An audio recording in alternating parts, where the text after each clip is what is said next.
kita buatkan kegiatan waktu itu, saya datang itu kayak bagaimana ya, saya dipeluk dan saya yang kita ngomong gitu,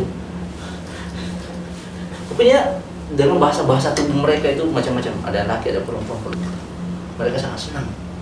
Dan sampai Pak Batiator, kami jangan ditinggal Pak ya. Dan yang saya merasa sangat bersyukur karena saya bisa membawa perusahaan saya masuk, saya bisa sampai jauh ke pedalaman, ketemu mereka, mengajar mereka bertani, dan mereka happy bertani, mereka senang, dan mereka merasa bahwa ini jalan Tuhan.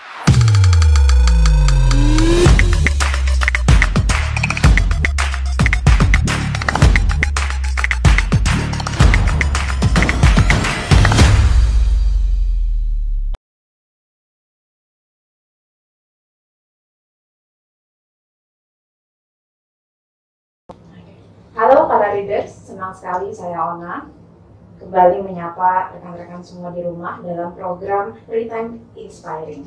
Nah, dalam program Real-Time Inspiring ini, kali ini kita sudah kedatangan sosok inspirator muda di studio kami, Kak Bahtiar Manajeng.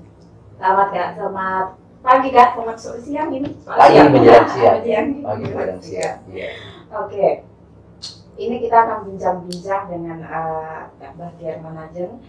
Ini biasanya beliau ini agak susah dapat waktunya. Enggak juga. Karena biasanya traveling kemana-mana. Jadi pekerjaan ya. Sekarang lagi sibuk ngapain Kak? Sekarang masih fokus di pekerjaan juga. Jadi aktivitas saya itu ada 3 secara umum. Satu sebagai profesional kerja di perusahaan multinasional. Yang kedua urus bisnis sendiri, karena kita harus punya usaha walaupun kita sudah kerja. Yang ketiga bagaimana apa lagi namanya, menjalankan roda organisasi yang saya geluti beberapa organisasi hari ini. Oke, sebelum kita lanjut, kita mau tahu siapa sosok Kak Bahtiar Manajeng ini. Nah, biasanya sapaan akrabnya Kak Bati. Bati, betul. Kak, ini dari saya sudah kulik-kulik ini. Kak Bahtiar ini lahir di Luwu Utara, Betul. 18 Agustus 1979. Betul. Bintangnya Sudah tua. Leo. Sudah tua. Maksudnya Leo ya? Leo. Leo. Betul. Biasanya Leo itu orangnya Dominan. leader, dominan. ambisi. Yes. Kita mau tahu masa kecilnya Kak Bati ini seperti apa sih? Iya. Wah, dari saya langsung flashback 43 tahun lalu. Beberapa tahun yang 40 tahun lalu gitu ya. Masih muda ya? Udah tua kita kan. Iya, jadi saya anak petani. Ya, saya lahir dan besar di keluarga petani. Dan di banyak kesempatan saya tidak malu menyebut kalau saya lahir dari keluarga miskin, petani miskin. Jadi saya merasakan perjuangan orang tua saya yang tidak tamat SMP, bapak tidak sekolah, tamat SD ibu gitu ya. Hidup di desa dengan segala keterbatasan.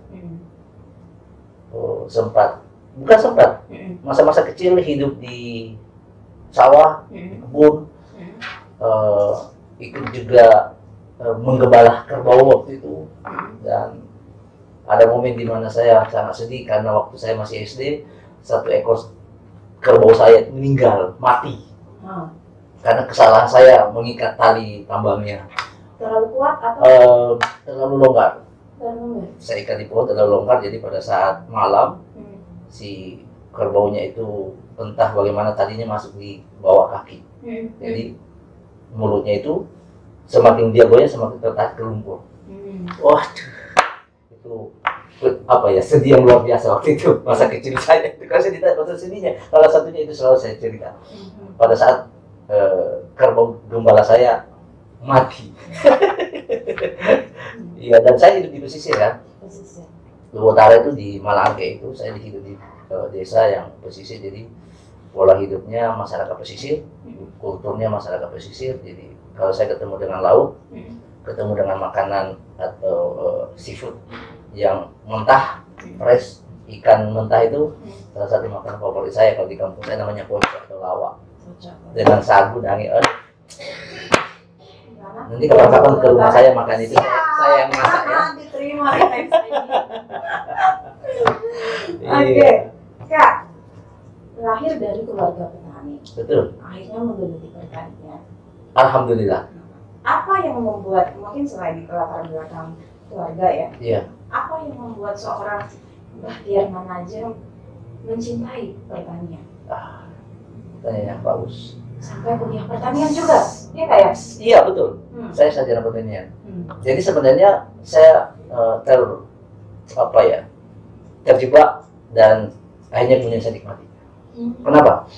Cita-cita kecil saya itu selain jadi tentara waktu kecil, saya senang sekali lihat TNI yang pakai hijau. Bukan loreng tapi hijau yang ada. Saya hijau dulu itu seragam keren sekali menurut saya waktu itu. Sampai kecil akhirnya saya punya waktu kecil punya seragam itu. Nah, kenapa saya bilang terjebak? Karena pada saat mau UMPTN ikut kuliah itu pun awalnya saya tidak mau kuliah. Nah, jujur, karena waktu saya masuk tamat SMA tahun 97 itu di kampung saya itu lagi puncak kejayaan namanya jeruk siamalangke. Jeruk itu di kampung saya di Luhut Utara dulu pernah jaya 23.500 hektar dan petani saya kaya waktu itu. Nah, mimpi saya sederhana waktu itu. Saya ngomong ke bapak, Pak, saya tidak mau lanjut kuliah. Kenapa? Saya mau punya motor ninja warna hijau. Karena warna favorit saya hijau, jadi apa-apa warna hijau.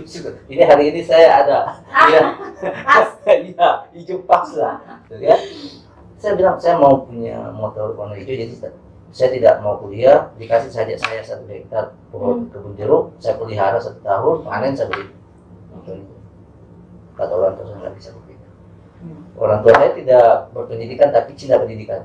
Dia bilang cukup saya tidak ada pendidikan, kamu harus sekolah. 4 kakakmu itu juga sudah tidak ada yang sekolah. Kamu harus sekolah. Kamu harus lanjut. Saya 5 saudara, anak terakhir. Ya, dan kami hanya 2 berlanjut ke SMA, 1 jadi polisi, saya satunya terlibat di pertanian. Nah, masuk di pertanian, ambil jurusan ilmu hama dan penyakit tumbuhan. Jadi spesifik ilmu hama penyakit tanaman. Masuk ke situ, akhirnya kemudian setelah kuliah, cukup lama kuliahnya, kategori Mapala, mahasiswa paling lama.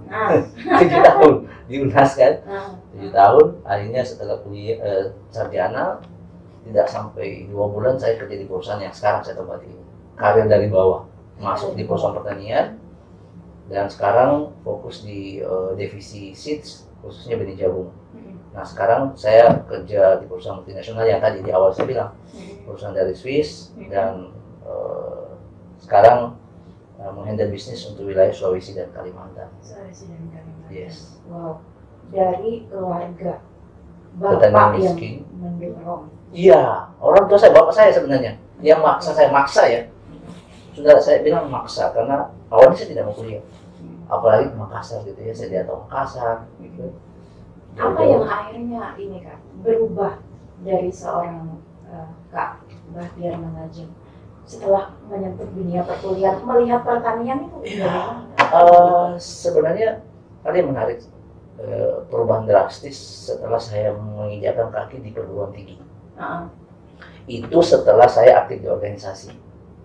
Ya, jadi jadi kalau saya dulu itu dari SMA, dari SD, SMP, SMA itu anaknya pemalu, nggak percaya diri. Mungkin karena lahir dari keluarga yang tidak mampu ya. Jadi melihat orang yang lebih tinggi di atas, baik status sosial ataupun apapun, minder saja di bawahnya. Sehingga saya akhirnya dipertemukan satu organisasi namanya HMI. Saya ikut basic sampai ikut LK2. Saya merasakan sesuatu yang berbeda. Dan setelah itu dikasih kepercayaan sebagai ketua BEM di Fakultas Pertanian. Saya merasa, wah, saya ini punya potensi.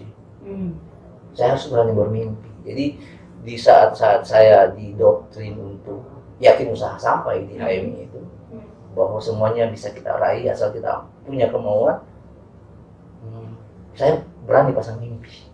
Setelah itu leadership itu dapat dari situ. Dari situ. Jadi saya setuju dengan salah satu quote orang bilang bahwa IPK hanya mengantarkan Anda sampai ikut interview, tapi yang membuat Anda lulus itu adalah leadership, cara komunikasi, cara mengambil keputusan, cara menganalisa, cara berpikir, jadi dan hanya bisa didapat dari ruang-ruang organisasi menurut saya. Tanpa itu kita tidak punya, hanya mungkin IPK saja. Dan itu yang membedakan Kabati dari yang lain ketika masuk perusahaan. Mungkin iya, karena termasuk karir saya di perusahaan sangat cepat. Sangat cepat. Hanya butuh 18 bulan saya naik dari posisi paling buntut, 18 bulan naik ke supervisor, kemudian 5 tahun lebih saya langsung jadi top manager untuk Sulawesi Kalimantan. Cepat sekali memang, karena saya merasa itu ada pengaruhnya, bukan ada, besar sekali leadership, ya kan? Dan itu ditempa di organisasi kemahasiswaan, dan saya sangat yakin bahwa HMI yang membuat saya seperti hari ini. IPK hanya mengantarkan Anda sampai di meja interview, tapi yang membuat Anda lulus adalah leadership, cara komunikasi, cara menganalisa masalah, cara membuat keputusan. Nah, ini perlu digarisbawahi ya, para leaders. Itu apa, dari pengalaman, dari perenungan. Betul. Pasti. Betul. Nah, itu yang bisa kita ambil pelajaran dari Kak Bakti ini. Kak, ngomong-ngomong soal pertanian, 3 tahun belakangan ini Kak, Indonesia dalam beberapa riset itu sangat teman-teman muda itu sangat kurang bergelut dalam bidang pertanian. Betul. Kalaupun ada, mereka hanya ada startup yang seperti apa ya, istilahnya distributor. Ya, Ada mereka fokus di distribusi dan pemasaran. Distribusinya saja. Yes. Tapi jarang yang sebagai pemasoknya. Di budidaya. Budidaya. Betul. Kak Batik melihat ini bagaimana Kak? Wah, ini krisis kita ya, petani muda ini. Iya, jadi betul sekali. Indonesia hari ini itu di atas 50%. Ya. Populasi petani kita itu sudah di atas 50 tahun. Dan ini sebenarnya ancaman bagi keberlanjutan ketersediaan pangan kita. Saya kalau berbicara pangan, saya lebih condong menggunakan kata kedaulatan pangan dibanding ketahanan pangan yang sering kita dengar. Karena dua istilah ini sebenarnya punya filosofi dan makna yang berbeda, sangat jauh. Jadi saya melihat memang ini menjadi salah satu ancaman kita di Indonesia. Hari ini pun kita masih sangat tergantung dari luar negeri. Ya. Saya banyak main atau bergelut di komoditi jagung, dan hari ini pun masih tergantung. Beberapa dekade terakhir kita masih kirim dari luar negeri. Kadang kirimnya dari Brasil, dari China atau dari Filipina. Jagung itu ke Indonesia, yang mestinya kita menjadi eksportir kan. Bahkan isu beras sekalipun masih sering kita dengar impor dari luar ke Indonesia. Jadi sebenarnya agak rawan isu kedaulatan pangan kita, apalagi dengan tadi isu kurangnya minat anak muda masuk di sektor pertanian. Karena ada kesalahan persepsi menurut saya sebenarnya. Kesalahan di mana adalah kadang generasi milenial atau silenial atau generasi muda hari ini mempersepsikan ketika kita menyebut kata petani atau pertanian, yang mereka bayangkan adalah miskin, terbelakang, lumpur, tidak bisa kaya, tidak bisa pakai mobil mewah. Itu keliru. Karena saya pelaku juga. Jadi tadi saya bilang saya selain profesional kerja di perusahaan, saya juga punya usaha dan juga terjun di dunia agropreneur. Istilah saya itu agropreneur, pengusaha yang menjadikan sektor pertanian sebagai apalagi namanya fokus atau lokus bisnisnya. Jadi saya selalu, karena saya di komoditi jagung profesional ya, saya selalu menyampaikan di banyak tempat, termasuk pada saat saya ketemu mahasiswa minggu lalu di Unhas, saya sampaikan, kalau Anda mau punya mobil baru setiap tahun, cukup tanam jagung 10 hektar. Tetap rata-rata mahasiswa bertanya, kenapa bisa, Kak? Kok bisa? Saya bilang bisa. Hitungannya sederhana. Kalau dulu ya susah. Misalnya jagung dulu itu rata-rata produksi 3 ton per hektar. Harganya katakanlah Rp3.000. Itu kan 9 juta per musim. Per musim itu 4-5 bulan kan. Dengan land preparation. Berarti kan petani hanya dapat 9 juta per hektar. Kalau 1 tahun 18 juta. Pasti miskin. tadinya. Itu mungkin persepsi membuat kemudian terbangun persepsi anak-anak muda sekarang miskin kalau bertani gitu. Sementara sekarang dengan teknologi gitu ya, saya berbicara jagung tadi dulunya hanya 3 ton, sekarang bisa dapat 10 ton dengan teknologi, dengan menerapkan cara budidaya yang benar gitu ya, GAP Good Agriculture Practice yang kita edukasi ke petani, itu mereka bisa dapat 10 ton per hektar. Nah kalau 10 ton sekarang harga semakin bagus, bukan lagi 3.000 tapi 4.000 di level petani bisa, berarti 1 hektar mereka bisa dapat 40 juta satu musim. Jadi kalau mereka tanam 2 kali kan rata-rata 2 kali 1 tahun tuh. Kita berbicara jagung ya, 40 kali 2, 80 juta. Kalau mereka tanam 1 hektar satu musim, kan 800 juta. Mobil Fortuner dapat itu. Saya bilang, nggak usah bermimpi jadi PNS. Itu mimpi generasi old, ya, baby boomers apa namanya itu, ya baby boomers yang sudah 40 sampai 60 tahun kan, itu mimpinya jadi PNS dulu iya. Karena saya selalu, mohon maaf, kalau soal PNS saya selalu menyampaikan jangan pernah bermimpi jadi PNS. Karena kesimpulan saya sementara itu adalah kalau daerah atau masyarakatnya masih banyak bermimpi jadi PNS, mencita-citakan jadi PNS, itu masyarakatnya masih banyak yang miskin. Kalau daerah yang sudah lebih maju, mereka lebih bermimpi menjadi entrepreneur, jadi pengusaha. Dan saya pikir memang bukan hanya pengalaman saya ya, pesan agama kita juga di Islam, pekerjaan yang paling mulia di sisi Allah itu adalah pedagang. Dan itu sebenarnya entrepreneur, istilah sekarangnya. Karena kenapa? Ya barokahnya banyak, karena melibatkan banyak orang, dan lompatan finansialnya cepat. Bahasa mungkin bahasa umumnya kita lebih cepat kaya. Nah kalau kita kaya kan tidak bisa bermanfaat lebih luas. Ini bukan soal berapa finansial yang kita punya, tapi sebenarnya kan seberapa besar manfaat kita. Nah, kita berharap dengan punya finansial yang cukup, kita bisa bermanfaat lebih luas, bisa buat pesantren, bisa bangun masjid, dan itu mimpi saya. Suatu saat saya punya pesantren dan punya masjid, dan saya bangun sendiri. Amin. Dari bisnis agro sektor, ya gitu.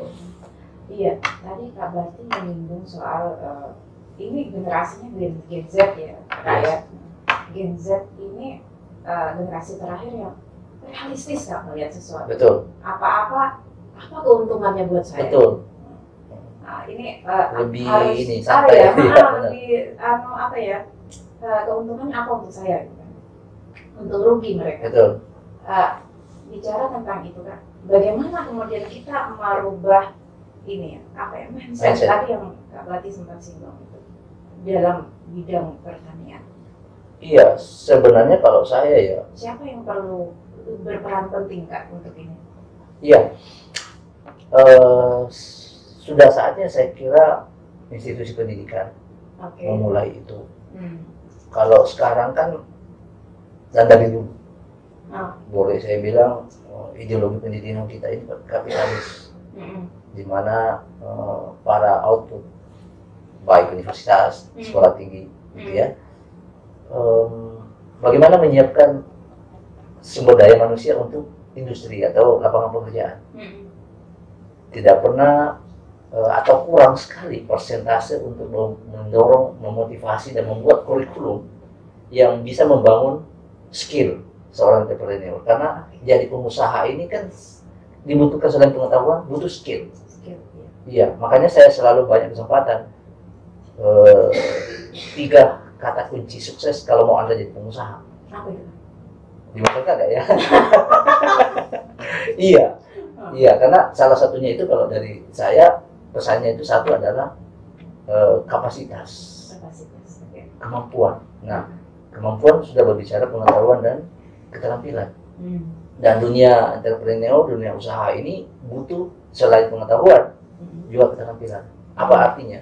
Ketika saya berbicara misalnya peternakan ayam, petelur, owner tidak mungkin akan bangun peternakan kalau owner tidak tahu cara budidaya ayam petelur. Betul? Betul kan? Sudah tahu teorinya, baca bukunya, tapi kalau tidak pernah dipraktekkan, Anda tidak mungkin jadi expert. Betul? berarti harus dipraktikkan. Sama dengan bawa mobil, teorinya bisa saya dapat dari buku bahwa nyetir mobil itu pertama buka pintu, naik starter, lalu kemudian jalan pelan-pelan. Itu kalau tiba-tiba langsung dipraktikkan pasti belum mahir. Nah, jadi pengusaha itu harus mahir. Nah, pengusaha kenapa selalu ada bahasa jangan takut gagal? Karena setiap kegagalan akan membuat kita semakin mahir. Logikanya di situ. Makanya pada saat Ona mulai memelihara ayam betul, maka temukan kendala-kendalanya dan terus diperbaiki. Nah, setelah diperbaiki kan tidak mungkin membuat kesalahan yang sama. Pasti upgrade capability kan? Semakin lama Anda semakin expert pelihara ayam betul. Kalau semakin expert, hasil panennya pasti lebih bagus. Itu tidak cukup. Tidak cukup. Harus memiliki satu lagi. Kan 3 tuh. Masih ada 2 lagi berarti.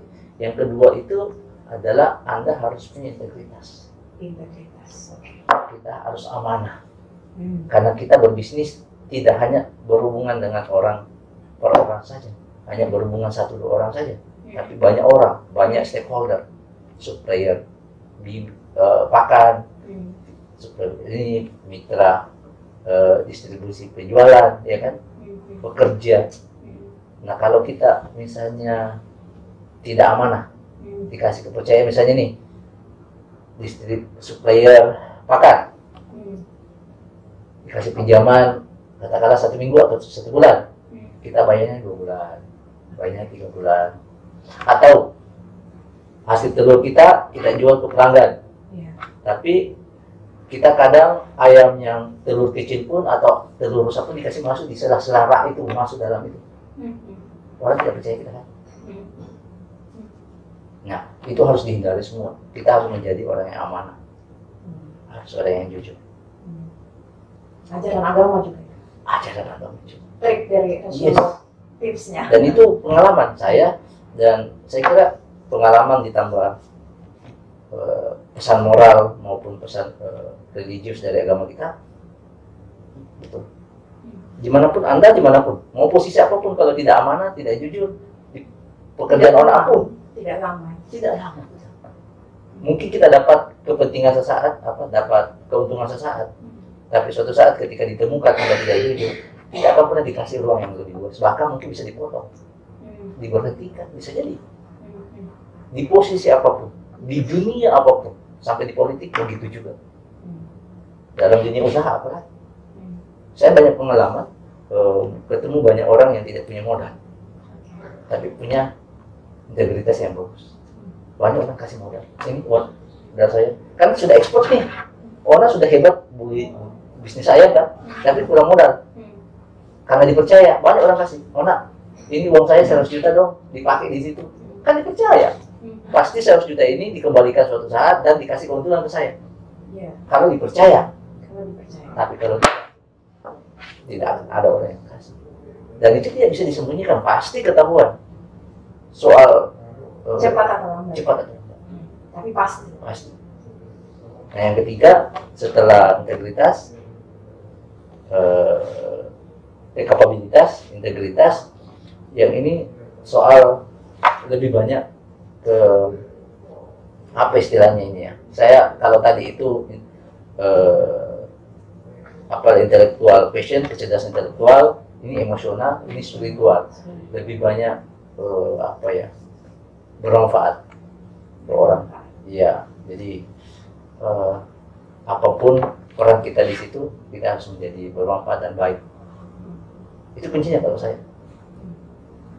Tiga kunci itu untuk menjadi pengusaha. Nah, sekarang bagaimana mendorong tadi pertanyaannya kembali untuk generasi milenial hari ini supaya tertarik di entrepreneur? Ya, satu itu kurikulum, tapi yang lain adalah harus memperbanyak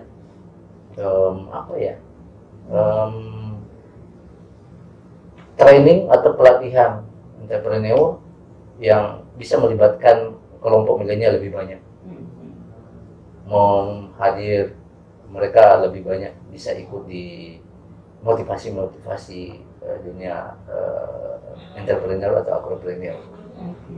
Iya. 3 tadi ya Kak. 3 kalau saya. Kecerdasan intelektual, kemudian emosional, spiritual, dan itu dalam dunia bisnis juga jalan, bukan hanya dalam dunia sosial kita. Dan terakhir adalah membawa dampak. Yes, kepada itu saya kira yang menjadi goal kita sebenarnya. Kak, saya mau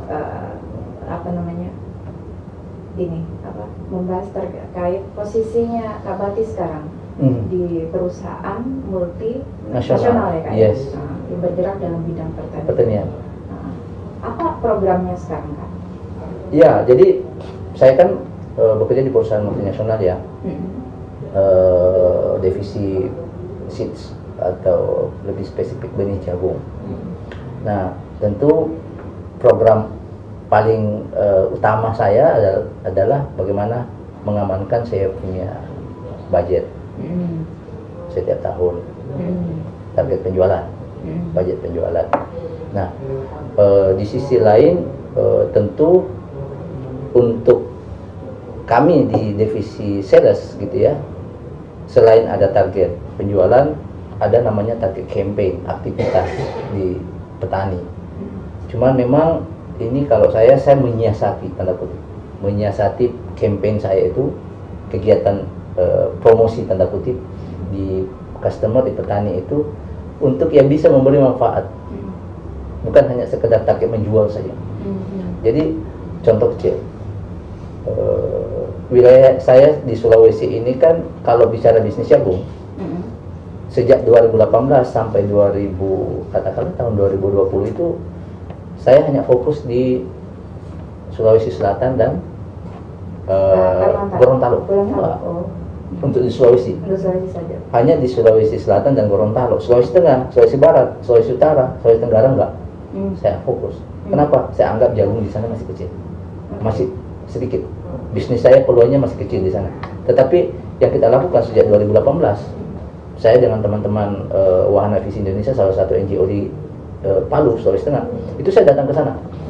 Kita membuat program bagaimana kemudian petani kakao waktu itu yang waktu kami datang 2018 itu banyak mengalami tekanan ekonomi karena produktivitas kakao semakin menurun, petani kakao banyak miskin. Sehingga saya ke sana dengan teman-teman Wahana Visi, waktu itu belum ketemu Kadin Donggala, Pak Dr. Rahmat. 2018 saya datang, dan waktu itu bisnis saya masih sangat kecil, masih di bawah 300 juta satu tahun. Dari sisi bisnis tidak layak saya buat program, tapi bukan persoalan penjualan sebenarnya saya ke sana, tapi bagaimana bermanfaat lebih luas untuk petani kita yang mengalami tekanan. Sehingga waktu itu awal-awal kita perbanyak training petani kakao yang tidak produktif, kita training cara tanam jagung. Kita edukasi mereka, perbanyak demplot, tanam standing crop begitu, kita demplot di kebun mereka. Setelah pertumbuhan bagus, sudah melihat mereka, ini loh jagung Pak. Setelah panen kita undang lagi, hasilnya seperti ini, dan mereka mulai iya.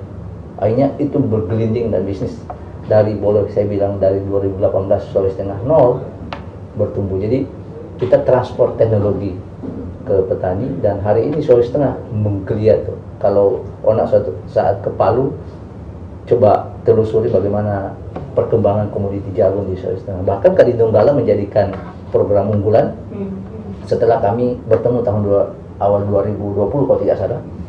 Dan kami juga sudah MOU dengan Kadin Donggala, dengan Pak Dr. Arsad, dan semakin memberi manfaat ke petani kita bahwa komoditi jagung bisa membuat mereka sejahtera, karena hasilnya tadi itu dari 2 ton naik ke 7 ton, 8 ton per hektar, dan itu pertumbuhan penghasilan luar biasa bagi petani. Apalagi luas lahan di sana sangat besar, petani bisa memiliki minimal 2 hektar satu orang, dan bisa sampai lebih 10 hektar. Oke, tadi lanjutkan terkait tadi sebelum tag kita sempat ngobrol-ngobrol kecil terkait pengalamannya Kak Bati selama di lapangan. Tadi Kak Bati sempat menyinggung terkait pemberdayaan teman-teman petani yang memiliki keterbatasan. Betul, petani difabel atau petani difabel. Yes. Bagaimana itu Kak? Iya, ini salah satu saya kira program yang kami lakukan. Jadi kalau lihat program ini ya, kalau kegiatan bahasa kita campaign ini, itu dari sisi direct sellingnya itu jauh. Kepentingan penjualan secara langsung. Kenapa? Kompetensinya tidak banyak. Satu. Yang kedua, itu jauh di atas gunung. Dari kota Palu 4-5 jam ke kawasan dataran tinggi Napu, Kabupaten Poso. Yang ketiga, petani di sana yang tanam jagung itu baru beberapa orang. Ada yang tanam jagung tapi jagung lokal, hasilnya di bawah 2 ton, hanya sekedar untuk ya penting nanam. Jagungnya tinggi, terus 6 bulan baru panen. Dari sisi bisnis nggak ada. Jadi kalau lihat mau direct selling atau kepentingan penjualan jangka pendek atau untuk kepentingan bisnis, saya tidak ke sana. Kenapa? Cukup saya fokus di Sulsel, di Gorontalo, di Kota Palu, di Sigi, begitu Selesai. sudah selesai target saya. Tapi saya merasa bahwa saya harus memanfaatkan perusahaan ini, tanda kutip, untuk ikut berkontribusi untuk kemajuan daerah kita, petani kita. Saya harus gunakan dana perusahaan untuk membantu mereka, termasuk petani difabel ini. Apa momen yang Kak Bati sampai, oh ya, kita harus membantu mereka? Saya kan kerjasama dengan Wahana Visi Indonesia, salah satu NGO di sana. Funding mereka dari Australia. Mereka diskusi tentang beberapa komunitas petani difabel yang hari ini butuh bantuan. Kita bisa bantu 1-2 kali kalau direct, misalnya pembeli beras, tapi setelah itu kita harus memberi, menurut saya harus hadir sepanjang masa, sepanjang waktu begitu, sehingga saya menyampaikan bagaimana bisa nggak mereka dilibatkan bertani ya. Kata mereka, oh iya bisa Pak Bahtiar, membernya kan 25 orang, 25 orang, terus mereka yang 5 orang tidak bisa bergerak sama sekali, dikasih makan, dikasih mandi, dikasih ganti baju, itu orang, ada pendampingnya. 20 orang bisa bergerak, walaupun dengan keterbatasan masing-masing berbeda-beda gitu. Akhirnya kemudian kita memulai tahun lalu. Kita ketemu mereka, bentuk kelompoknya, lalu kemudian ajari mereka tanam jagung. Kita ajari pelan-pelan. Dan hari ini mereka tanam lagi. Ini Lahannya itu bagaimana? lahannya luas sekali di sana. Mereka mempunyai Banyak lahan, itu banyak lahan tidur, banyak punya pemerintah desa juga bisa, banyak kepemilikan lahan di sana luas-luas karena masyarakatnya kurang, lahannya sangat luas. Jadi bahasa saya itu banyak lahan tidur. banyak lahan tidur. Banyak sekali. Perlu dibangunkan. Perlu dibangunkan. Istilah saya itu dulu. Bangunkan lahan-lahan tidur. Bangunkan lahan. Iya, nah kita masuk mulai edukasi mereka, kasih motivasi mereka, mereka semangat, mereka senang. Akhirnya kemudian kita demplot percobaan di kebun mereka dan sukses panennya. Apa Kak yang yang mereka rasakan adalah akhirnya mereka bisa menghasilkan uang. Selama ini mereka hanya menunggu. Oh ternyata tidak bisa menghasilkan uang. Mereka terima waktu itu dari 10 juta. Kasih dempor. Mereka senang sekali. Dan saya datang kita buatkan kegiatan waktu itu. Saya datang itu kayak bagaimana ya, saya dipeluk. Dan saya yang tidak tahu ngomong gitu. Pokoknya dengan bahasa-bahasa tubuh mereka itu macam-macam. Ada laki, ada perempuan peluk gitu. Mereka sangat senang. Dan sampai Pak Bahtiar, tolong kami jangan ditinggal Pak ya. Dan yang saya merasa sangat bersyukur karena saya bisa membawa perusahaan saya masuk, saya bisa sampai jauh ke pedalaman, ketemu mereka, mengajari mereka bertani, dan mereka happy bertani, mereka senang, dan mereka merasa bahwa ini jalan Tuhan untuk mempertemukan mereka, karena mereka banyak kelompok Nasrani ya. Ini jalan Tuhan untuk kami bisa hidup bertahan dengan segala keterbatasan. Dan hari ini saya dapat video kiriman luar biasa, mereka lagi tanam jagung, berkelompok, gotong royong. Jadi pekerjaan di kebun itu terasa ringan karena rame-rame mereka. Luar biasa. Dan saya sangat mengapresiasi ada pendampingnya mereka di sana juga. Orang sehat, ibu pendamping namanya, dan lewat situ kita banyak komunikasi bagaimana kemudian jagung ini kita harus perkenalkan ke mereka dan mereka terlibat, bukan hanya menerima jadi begitu. Jadi mereka senang karena ada aktivitas dan menghasilkan uang. Luar biasa mereka ini. Ini yang saya lihat apa ya? Mungkin karena Kak Bati melihat bahwa apa yang Kak Bati kerjakan itu berdampak bagi orang lain. Itu yang mungkin Kak Bati terlihat sangat menikmati. Itu enggak kan? Banget. Jadi ya betul. Jadi mimpi kita ini kan sebenarnya bagaimana bermanfaat lebih luas. Ya mungkin mimpi saya juga ada di politik. Ya. Bukan karena kekuasaan, tapi saya meyakini bahwa masa depan ataupun kondisi masyarakat itu sangat ditentukan oleh pengambil kebijakan. Sehingga kita meyakini bahwa kita ini bisa memperbaiki, membuat lebih manfaat lebih luas untuk masyarakat. Sehingga saya juga punya harapan ke sana. Tapi di sisi kondisi hari ini misalnya, kenapa saya merasa sangat-sangat happy itu ketemu dengan mereka, karena saya merasa saya bisa manfaatkan tanda kutip perusahaan saya untuk bisa secara personality saya punya passion untuk bisa bermanfaat untuk komunitas-komunitas yang inklusif ya, kurang mendapat perhatian, minoritas, tadi miskin, dan saya merasakan saya jadi lebih hidup gitu ya. Iya, saya merasakan saya bermanfaat. Saya bermanfaat dan saya kira kalau kita pada titik itu rasa lelah itu tidak. Yang ada rasa bahagia terus. Bahkan teman-teman sempat beberapa kali ngomong ke saya, kamu itu tidak pernah berhenti ya, tidak pernah istirahat ya, gimana orang di rumah begitu, kok tua di jalan begitu, tidak ada capeknya. Saya lihat, wah ini aktif sekali story-nya. Karena gitu, karena saya benar-benar happy. Saya bahkan buat tagline itu hashtag, salah satunya itu my job my passion, my job my adventure. Jadi saya jadikan passion, kan? Akhirnya kemudian ketemu petani, apalagi dengan difabel itu, petani-petani miskin yang susah menyekolahkan anaknya, lalu kemudian kita ketemu, lalu terima kasih banyak Pak Batiar, dengan bertani sekarang saya dapat penghasilan, anak-anak saya juga sudah bisa lanjut. Apalagi dengan difabel hari ini yang dulunya tidak punya penghasilan, yang dulunya untuk makan saja susah, sekarang punya penghasilan sendiri dengan kerjakan dengan adanya kelompok difabel yang kita bentuk, ya, kita dampingi dengan budidaya jagung, mereka bisa menghasilkan sesuatu dan ya hidupnya mereka lebih hidup lah. Tidak lagi merasa ditinggal hari ini. Dan yang saya rindukan itu ketemu mereka kalau ke Sulawesi Tengah. Salah satunya ketemu itu, dan bukan hanya di situ.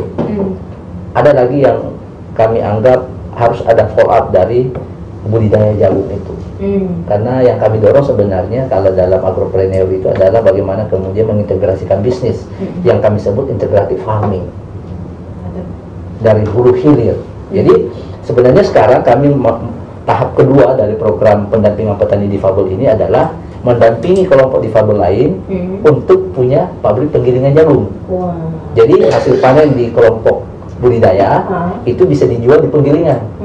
Kalau yang budidaya itu ada di Kabupaten Poso, sekarang kita sudah develop dan launching tahun lalu. Itu dihadiri juga Ketua Kadin, dihadiri oleh pemerintah Sigi dan dari Provinsi Sulawesi Tengah. Itu kita kasih support bantuan penggilingan jagung untuk petani difabel di Kabupaten Sigi. Itu sudah launching dan juga sekarang jalan. Jadi jagung-jagung yang dipanen ini diolah di sini, dipecah, itu dijual ke peternakan. Jadi ini petani difabel di sini, pengelolanya itu orang difabel juga. Ya, sekarang jadi kami sudah dua kelompok di Sulawesi Tengah itu, satu budidaya, satu di pengolahan pemecah jagung. Jadi mereka sudah punya usaha juga dan mereka bisa jual ke peternak-peternak. Nah, the next harapan kita adalah ada kelompok difabel yang budidaya ayam, budidaya sapi yang hulu hilir terintegrasi. Itu yang kami maksud integrative farming on inclusive farming. Jadi petani difabel yang mengerjakan bisnis secara terpadu yang saling memberi keuntungan. Jadi bukan hanya kita mengerjakan petani normal, karena petani difabel juga banyak dan kita harus support dan kita harus hadir di sana.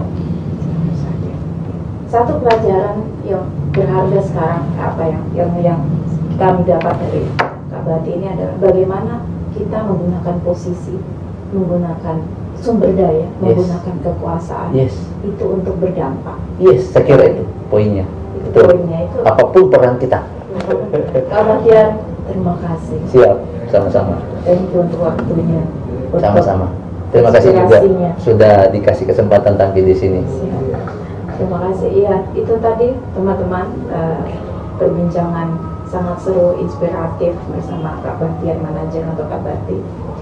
Semoga bisa menginspirasi para leaders di rumah. Ke depan kita akan ngobrol lagi dengan para narasumber keren lainnya di program yang sama di Times Inspiring. Saya bersama rekan-rekan yang bertugas akhir kata undur diri. Assalamualaikum warahmatullahi wabarakatuh. Sampai jumpa. Waalaikumsalam warahmatullahi wabarakatuh.